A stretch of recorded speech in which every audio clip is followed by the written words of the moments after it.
Maryland is an equitable, not equal division state when it comes to dividing marital property between spouses. However, absent extraordinary facts, there is generally an equal division of marital property at the time of divorce. This concept alone is not what causes battles regarding the division of assets between divorcing couples. In most cases, and in terms of fundamental fairness, clients tend to struggle with this concept when premarital assets have been commingled with marital assets and the spouse seeking the return of the asset is unsuccessful because the court doesn't believe it can adequately trace the money back to the premarital sources. This often happens when premarital retirement or brokerage accounts have been combined with marital accounts during the marriage. If one of the spouses had spoken with me about how not to commingle the assets in question, the advice I would have likely given would have been to keep all the premarital accounts separate from the ones acquired during the marriage. However, if it wasn't possible to keep premarital accounts separate during the marriage, then the spouse wanting to preserve the premarital claim should have kept meticulous records of the accounts from the month before the start of the marriage and throughout the entirety of the marriage. Note: commingling can also occur with the acquisition of real property during the marriage.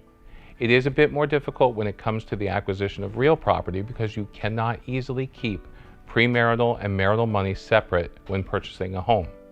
If that is your situation, then you should have kept meticulous records of where money came from that was used to contribute to the purchase of the real property. Another issue that can arise in this circumstance is if one spouse has more marital property titled in his or her name than the other spouse does. In this situation, the court can grant the spouse with less marital property a monetary award. For example, let's say that the only item of marital property is a snowmobile which is titled in the wife's name and it has been valued at $100,000.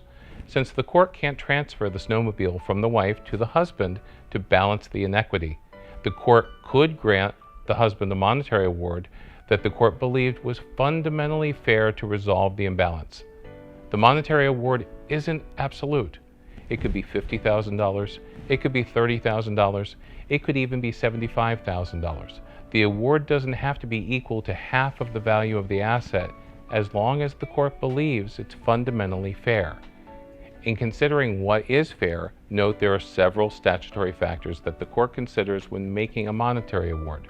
These factors include the length of the marriage, the monetary and non-monetary contributions of each spouse to the marriage, the reason for the breakup of the marriage, the value of all property owned by each party, including non-marital property, how the marital property was acquired, and any other factor the court believes is fundamentally fair.